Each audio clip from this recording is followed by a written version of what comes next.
Leo and the Jungle of Little Friends by Pops.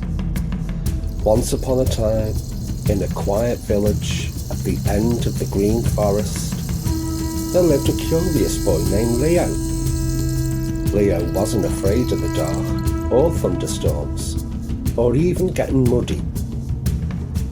What he loved most were bugs and creatures that slithered and crawled, especially spiders, ants and snakes.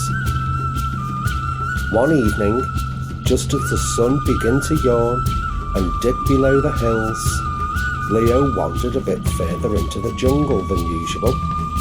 With his trusty flashlight and his explorer hat on, he followed a trail of tiny paw prints into the trees.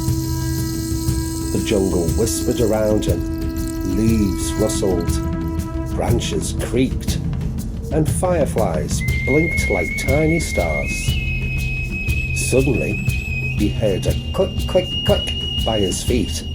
He looked down and saw a line of shiny black ants marching in perfect rows. "Hello," Leo whispered.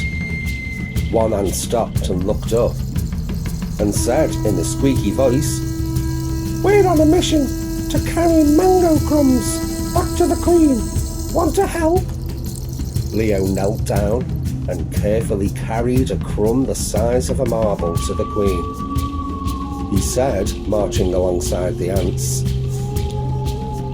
They led him to a tiny hill made of sand, with tunnels carved like a secret palace. After the ants waved goodbye, Leo continued deeper into the jungle until he came to a glittering web strung between two ferns. In the centre sat a round fuzzy spider with 8 sparkling eyes. "Hi there," Leo said kindly.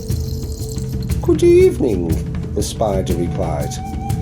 "Would you like to see my web up close?" "Yes, please," said Leo, inching forward.